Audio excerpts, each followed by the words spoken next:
3. Here we go.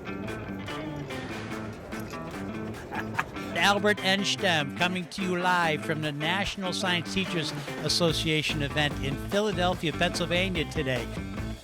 Yay! My name is Mariano Aranda. I am the science coordinator at San Bernardino County Superintendent Schools. And we have Kay here with us, a teacher from Alabama. So my school is a magnet school down in South Alabama, and my kids have loved having National STEM Honor Society.